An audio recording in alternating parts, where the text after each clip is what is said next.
오늘 하나님 말씀은 누가복음 10장 25절부터 37절까지 말씀입니다. 선한 사마리안의 비유를 우리가 읽을 텐데, 모르는 사람이 없을 정도로 유명한 아주 고전적인 예수님의 비유입니다. 근데 뭐가 고전인 줄 아세요?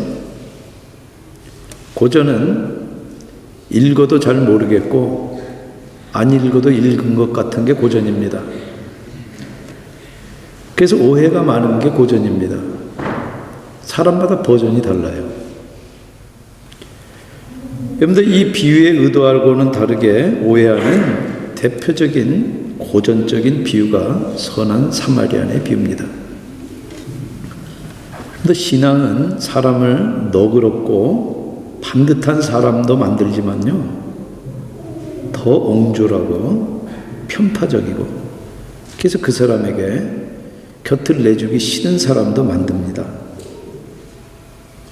말씀 바로 안 읽고 진영 논리에 빠지면 그렇게 됩니다.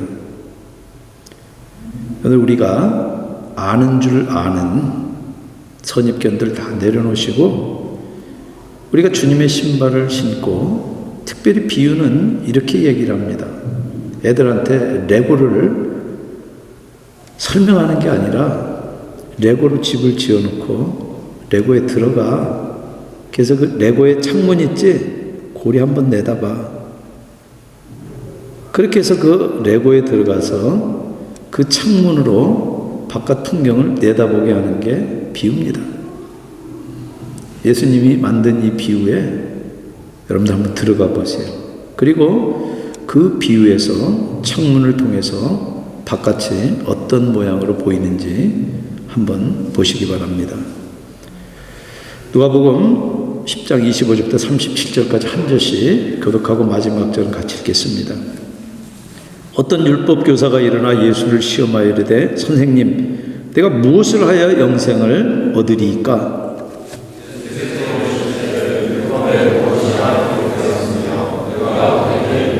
대답하여 이르되, 네 마음을 다하며 목숨을 다하며 힘을 다하며 뜻을 다하여 주 너의 하나님을 사랑하고 또한 네 이웃을 네 자신같이 사랑하라 하였나이다.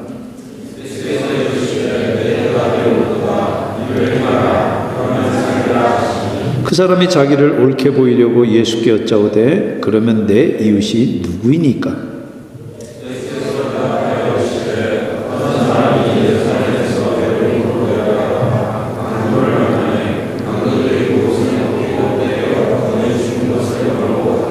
마침 한 제사장이 그 길로 내려가다가 그를 보고 피하여 지나가고,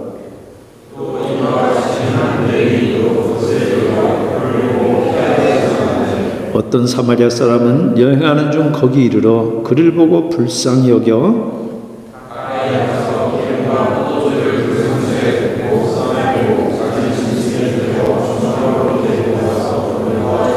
그 이튿날 그가 주막 주인에게 데나리온 2를 내어주며 이르되, 이 사람을 돌보아 주라. 비용이 더 들면 내가 돌아올 때 갚으리라 하였으니,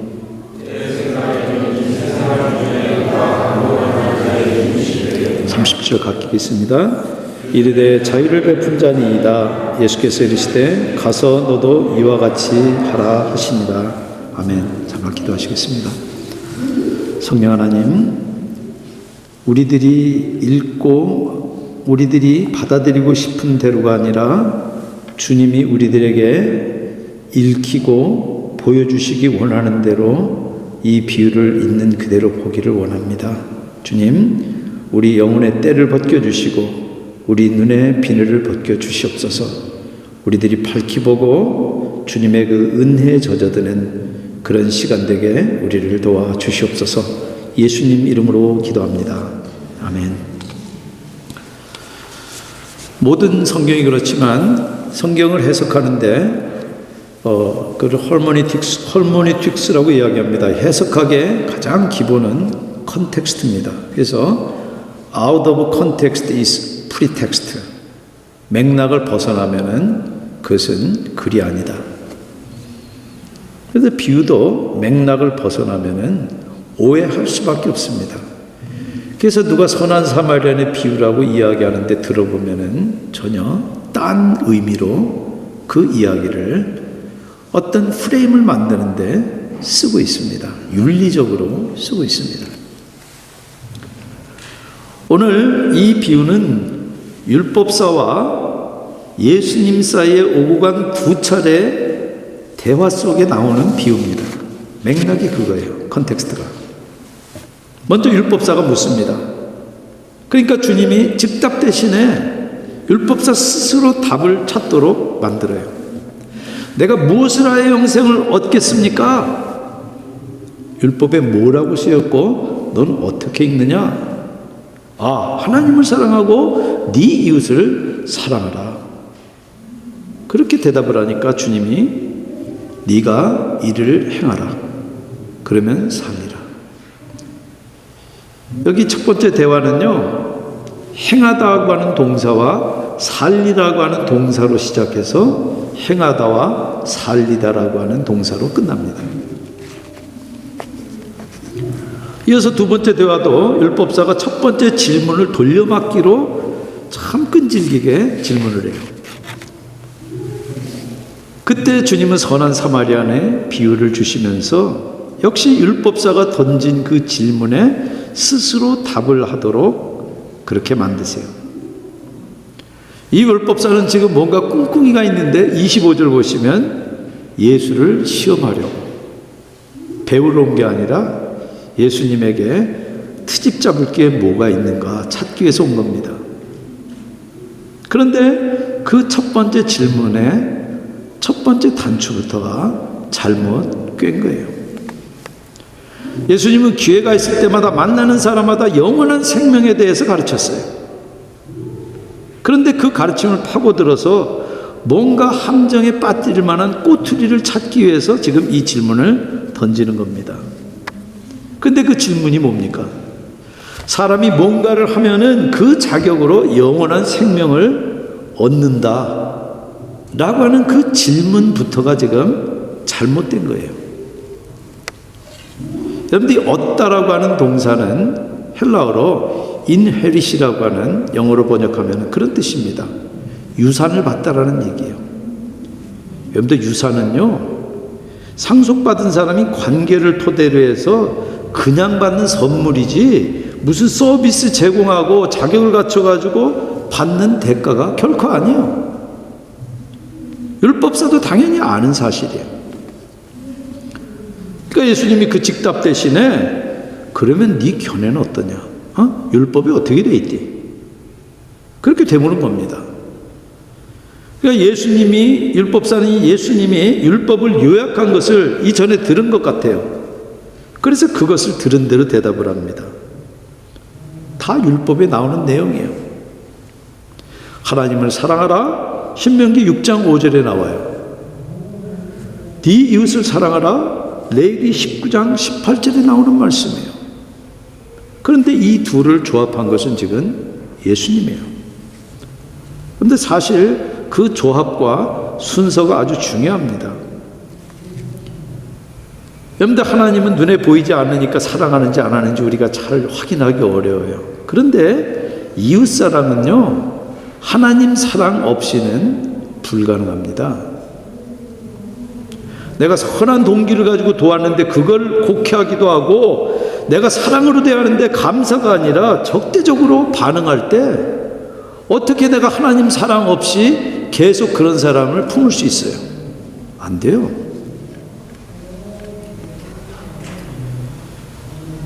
그래서 예수님이 율법사에게 그래 네 대답대로 해라. 그러면 산다.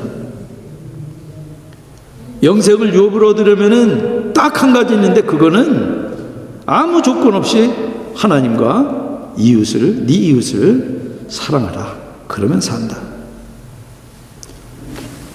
그런데 그러면 지금 예수님이 행함으로 구원받는다는 얘기입니까?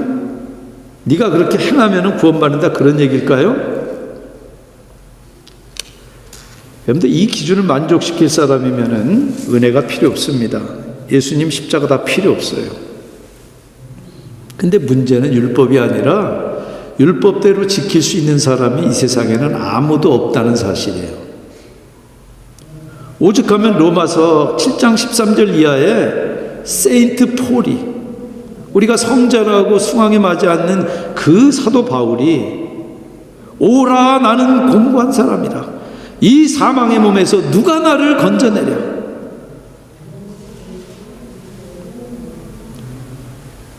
그런데 그래서 주님의 이 말씀은 멀리 뛰기에 좀 재주가 있는 이 율법사에게 이렇게 대답하는 것 같아요. 너 멀리 뛰기 참 잘하지. 영생을 유업으로 받으려면은 뭘 해야 하는지 내가 알려줄게. 여기 그랜드 캐년 사우스림인데 한번 놀스림까지 뛰어서 건너가. 그럼 살아. 이 말이에요. 그래서 예수님의 이 말을 정말 정확하게 이해했더라면은 율법사는 예수님의 이 말씀 가운데 아, 나는 이거 안 되겠구나 깨달아야 돼요. 그런데 율법사는 지금 자기 질문이 잘못된 것을 알 법도 한데 포기하지 않고 질문을 돌려막기로 해요. 지금 바꿔가지고 또 질문하는데, 아, 그러면 예수님 말씀은 구원받으려면은 하나님과 내 이웃을 사랑해야 되겠군요. 뭐 하나님은 율법 지키는 걸 테니까 그건 내가 여태 잘 해왔고, 문제는 지금 누가 정확하게 이웃인지 내가 좀 알아야겠습니다. 아닌 사람 좀 알려주세요. 이 얘기예요. 다시 말해서 아, 그거 나 충분히 할 수 있는데 그 몇 가지 내가 지켜야 될 거 알려주면은 그러면 내가 그거 지키겠습니다. 이 말이에요. 여러분들 이 율법사의 속을 꿰뚫는 말이 누가가 29절에 자기를 옳게 보이려고. 근데 자기를 옳게 보이려고 하는 이 율법사는 포기하지 않고 자기 힘으로, 자기 노력으로 내가 좀 착하게 살아가지고 하나님께 인정받는 사람이 되기를 원하는 거예요, 지금. 그래서 누가 내 이웃입니까? 그 말은 누가 내 이웃이 아닙니까? 그 말을 바꾼 거예요. 그러면은 분명 이방인은 아닐 테고, 더군다나 우리가 저 경멸에 맞지 않는 사마리아는 더더욱 이웃으로 자격이 없을 테죠. 지금 이 말이 그 밑에 깔려 있는 겁니다. 여러분들 레위기 19장 18절에 동포를 원망하지 말며 내 이웃사랑이를 내 자신과 같이 사랑하라. 여기 지금 동포를 이웃이라고 하지 않습니까? 그러니까 이 율법사의 이해가 꼭 틀린 것도 아니에요. 근데 문제는요, 조금만 더 가면은 34절에 너희와 함께 있는 거류민을 너희 중에서 나은 자 같이 여기며 자기같이 사랑하라. 너희도 애굽 땅에서 거류민이 되었으니라. 지금 자기들과 함께 있는 이방인들도 사랑하라는 거예요. 그런데 진영 논리에 딱 빠지면 고전 읽듯이 자기가 읽고 싶은 것만 골라서 읽는 거예요. 그런데 성경을 골라서 읽는 패단은 고전적인 골칫거리고 지금 기승을 부리고 있는 거예요. 지금 한국 교회나 미국 교회 보수 교회들이 성경을 읽는데 골칫거리가 골라서인 거예요. 그래서 미국 대통령이 되겠다고 하는 사람이 장로교인이라고 해서 인터뷰하는 그 기자가 성경을, 어떤 성경을 좋아합니까? 그러니까 눈에는 눈, 이에는 이 좋아한다고 그러잖아요. 그러면서 자기가 크리스찬이라고 그러잖아요. 그리고 종교의 힘을 이용해 가지고 장벽 쌓게 타는 거 아니에요? 이방인들 지금 특히 이민자들 이렇게 지금 차별하고 그러면서 그런 거 등에 입고 지금 입구에다가 그런 거 붙이는 사람들 난추 운동하는 거 아닙니까?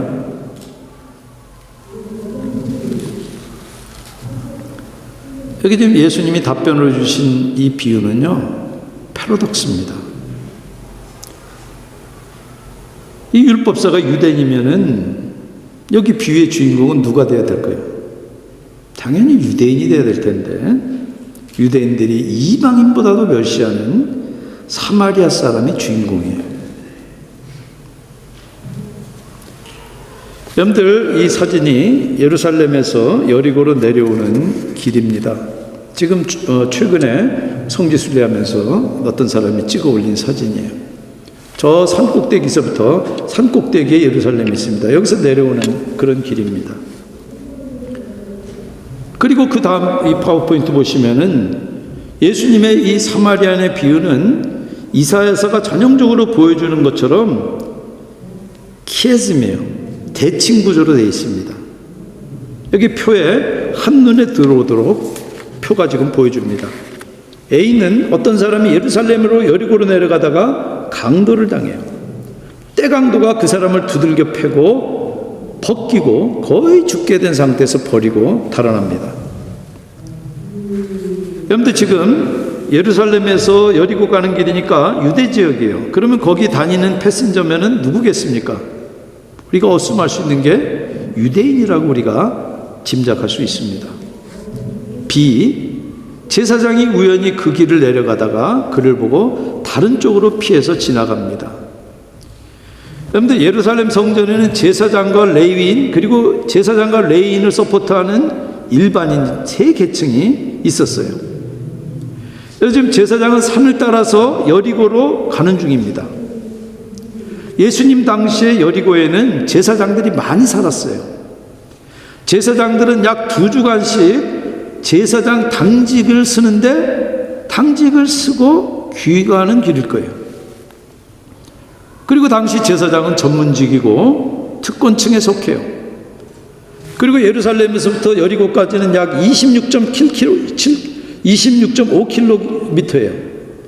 그 먼 거리를 제사장이 걸어 다니지 않았을 거고 분명히 자가용 나귀를 타고 다녔을 것입니다. 제사장은 바로 그 나귀에 강도당한 사람을 태워서 도울 수도 있었어요.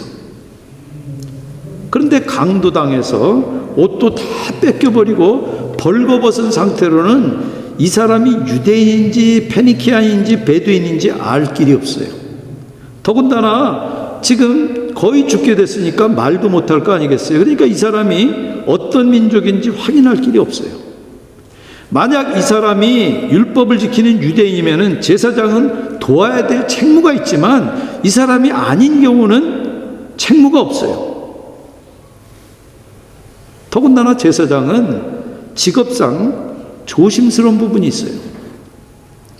레위기 21장에 제사장은 가족의 자기 부모나 자기 자녀의 시신 위에는 손댈 수 없습니다. 그리고 대제사장은요, 가족의 장례식에도 못 갑니다. 그런데 지금 모르는 사람, 그 사람이 만약 죽는다 그러면은 그 죽음을 접촉한 제사장은 의식법상 부정하게 돼요.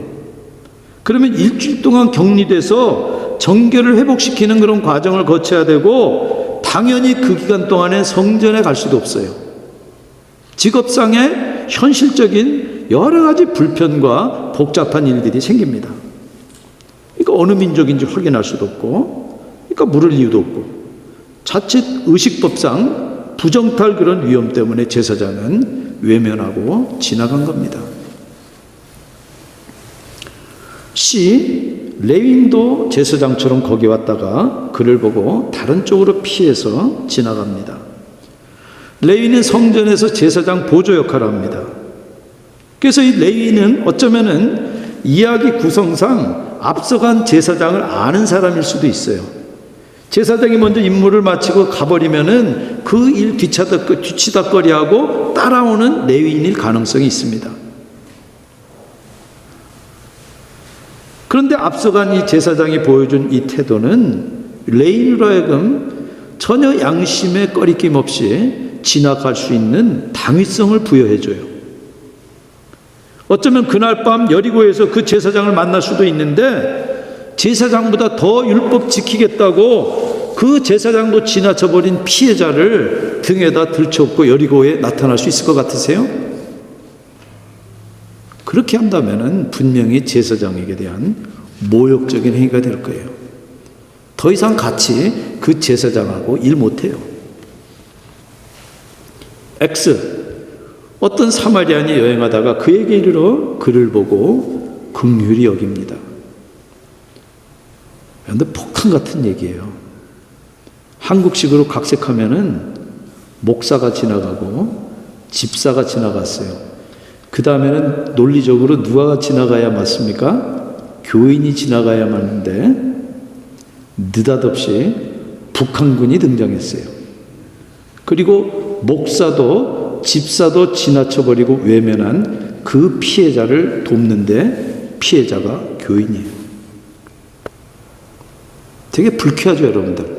어? 제가 일본 사람이라 그래도 아마 불쾌할 거예요. 그만큼 우리가 진영 논리에 묶여 있는 거예요. 그런데 비유 속에 나오는 이 사마리아인은 앞선 두 사람하고 다릅니다. 피해자를 불쌍히 여겨요. 여러분들 다친 사람을 옮기려면은 먼저 응급처치해야 됩니다. 그래서 헬라 성경을 보면 34절에 쌈에다가 주동사고 붓다가 분사로 그 주동사를 수식하는 형태입니다. 다시 말해서 피해자의 상처를 싸매주고 그 위에다가 기름과 포도주를 상처에 부은 겁니다. 여러분들 상처가 크거나 깊을 때는 그렇게밖에 못합니다. 여러분들 그 일은 C- 레위인이 했어야 하는 일입니다. 그런데 이 비유 속에 이 사마리아인은 바로 예수 그리스도 당신 자신이에요. 종종 예수님은 비유 가운데 등장인물로 당신을 집어넣는데 이 사마리아인의 비유에 선한 사마리아인이 바로 예수 그리스도입니다. 그런데 비유 속에 있는 이 사마리아인은 다친 사람을 돕기 위해서 많은 것을 허비합니다. 가던 길을 멈춰야 되죠. 비즈니스 미팅 했던 거 캔슬했을 거예요. 그리고 지금 자기가 가지고 있는 붕대를 가지고 다니는 것도 아닐 텐데 아마 옷이나 이런 것들을 찢어서 싸매줬을 거예요. 그리고 자기가 귀하게 가지고 있는 포도주나 기름을 그 사람에게 부었으니, 그리고 자기가 타고 가는 그 나귀에다가 그 사람 태우고 거기 갔으니 얼마나 손해를 본 겁니까? 더군다나 위험까지 무릅쓰고 있어요. 여러분들 응급처치한 다음에 자기가 단 짐승에 지금 태워서 여관까지 데리고 가서 보살피는데 그건 제사장이 했어야 하는 일이에요. 그때 사마리아인이 큰 위험에 노출되는 것은 여관은 광야가 아니라 동네에 있습니다. 설령 지금 의도는 이 유대인을 살리기 위해서 하지만 동네 유대인들이 사마리아인이 피범벅이 되어 있는 다 죽은 유대인을 나귀에 태우면 어떻게 생각하겠습니까? 북한군이 총상을 입은 한국군을 싣고 포항에 나타나면 포항 사람들이 환영할 것 같으세요? 아마 다 나와서 돌 들고 던질 겁니다. 실제로 그런 무자비한 일들이 6.25 전후로 수도 없이 일어났고 지금도 그 트라우마를 못 벗어나고 있어요. 그런데 마지막 장면은 다음날 여관에서 벌어집니다. 목숨 걸고 여관까지 데리고 갈 뿐만 아니라 밤새 돌본 그 사마리아 사람은 주인에게 2데나리온을 주고 피해자를 맡깁니다. 한두 주 정도는 되는 여관비입니다. 뿐만 아니라 비용이 더 들면 내가 돌아오는 길에 갚겠습니다. 약속해요. A- 강도에게 빼앗긴 것을 지금 회복시킵니다. 그런데 당신은 빚을 못 갚으면은 여관주인이 고약하면은 그 사람을 종으로 삼습니다. 그런데 피해자는 아무것도 없고 옷까지 없어요. 그렇게 하지 않으려면은 지금 차라리 그렇게 내버려 두려면은 현장에서 죽게 놔두는 게 더 나을지도 모릅니다. 비유는 그렇게 갑자기 거기서 끝납니다. 근데 저는 이 비유를 그림으로 그리면서 사마리아인이 과연 무사히 그 유대인의 동네를 벗어났을까? 동네 사람들에게 두들겨 맞아 죽지는 않았을까? 궁금한데 이 이야기에서는 아무런 힌트도 주지 않습니다. 단지 이 비유에서 사마리아인은 전혀 누구도 기대할 수 없는 그런 사랑을 보여줍니다. 큰 값을 치른 사랑이고 자기 생명을 무릅쓰는 사랑입니다. 누가 그런 값을 치르고 사랑합니까? 십자가 위에서 당신의 생명을 값으로 치를 예수 바로 자신입니다. 여러분들 인생을 흔들어 깨울 그 고귀한 사랑은 바로 예수 그리스도의 십자가에서 절정을 이룹니다. 하나님이 천지를 지으셔서 다스리시는 하나님이 당신 생명을 값으로 주시고 강도 만난 인생들 우리들을 살리시고 구원하신 거예요. 그런데 예수님과 율법사 사이의 대화는 어떻게 끝납니까? 네 생각에는 이 셋 중에 누가 강도 만난 자 이웃이냐? 그러면은 비유대로 사마리안입니다. 그렇게 대답해야 할 것 같은데 그렇게 대답 안 씁니다. 자비를 베푼 자니이다. 끝까지 포기하지 않고 공개적으로 사마리안이기 때문에 선한 행동조차도 인정하기를 거부합니다. 그런데 예수님은 지금 누가 내 이웃이냐 묻는 그 율법사의 질문에 답하지 않고 대신에 내가 누구에게 이웃이 되어야 되는가? 그렇게 질문을 바꿉니다. 더 크고 더 본질적인 질문으로 바꿔서 대답을 합니다. 그래서 여러분들 이 비유에는 논리적인 흐름이 있습니다.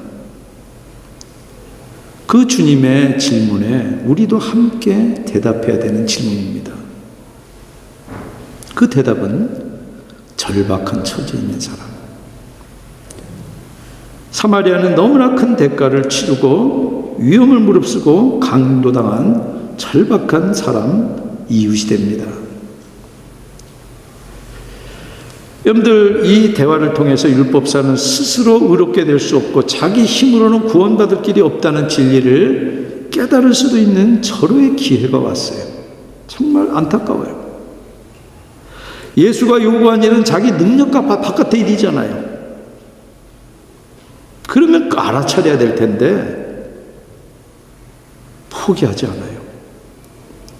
여러분들 이 비유는요 율법사뿐만 아니라 지금 우리를 향하고 있습니다. 여러분들 그 기회 절대 놓치지 마세요. 이 비유에는 신학과 윤리가 다 들어있습니다. 구원받을 자격을 갖춘 사람은 아무도 없습니다. 오직 하나님의 은혜로 믿음을 의로 여기시고 주시는 하나님의 선물이에요. 그리고 그 은혜를 받은 사람은 누가 내 이웃인가 질문하지 않고 내가 누구의 이웃이 되어야 되는가 그 질문을 바꿔서 물어요. 그리고 그 이웃은 진영 논리에 갇히지 않습니다. 언어와 민족과 종파를 초월해서 절박한 사람, 그게 우리 이웃이에요. 여러분들 제사장과 레위인은 글자에 갇혀가지고 글자가 지금 보여주고 있는 것은 다 놓치고 있어요. 그래서 저는 이 비유가 진영 논리에 갇혀있는 지금 한국과 미국의 보수교회를 겨냥한다고 저는 봅니다. 외국인과 이민자들을 차별해서 장벽을 쌓고 종교를 억압수단으로 지금 쓰고 있잖아요. 여러분들 이 비유는요 사마리아에서 한 선한 유대인이 강도당한 사마리아인을 구하는 비유가 될 수도 있었어요. 아마 그랬더라면은 율법사는 흔쾌하게 대답을 선한 유대인이요 하고 대답했을 거예요. 그러나 예수님은 의도적으로 유대인들로부터 멸시당하는 사마리아인을 주인공으로 삼아서 절박한 유대인을 구하는 이야기로 각색을 합니다. 이것도 종교 지도자인 제사장과 레위인이 실패한 다음에 구원자가 외부에서 갑자기 나타나잖아요. 그리고 구원에 따른 대가를 치르고 위험을 무릅쓰고 구원해요. 누구 얘기입니까? 바로 예수님 당신 얘기예요. 그런데 선한 사마리아인은 뜻밖의 세상 누구에게도 기대할 수 없는 그런 사랑을 드러냅니다. 목숨이 위태로운데도 다친 유대인을 동네에 데리고 가서 밤새 거기를 보내요. 밤새 무슨 일을 당할지 알고. 다친 사람은 이제는 그 이전과는 전혀 다른 사람이 돼요. 여러분들 이 선한 사마리아인의 비유에 감춰져 있는 십자가를 보십시다. 바로 그 십자가의 높이 달린 그가 바로 우리의 이웃입니다. 그리고 그를 사랑하는, 그를 이웃하는 사람은 절박한 이들에게 민족과 이념과 종교를 초월해서 이웃이 될 겁니다. 그래서 오늘 이 이야기에는 인디케이티브가 들어있고 임페러티브가 동시에 다 들어있습니다. 우리가 어떤 사람인지, 그리고 우리가 어떤 사람인지 알면은 어떻게 살아야 되는지를 이야기하고 있는 것입니다. 주님을 이웃으로 하시고 강도당한 사람들의 이웃들이 다 되시기를 주님의 이름으로 축원드립니다. 같이 기도하시겠습니다.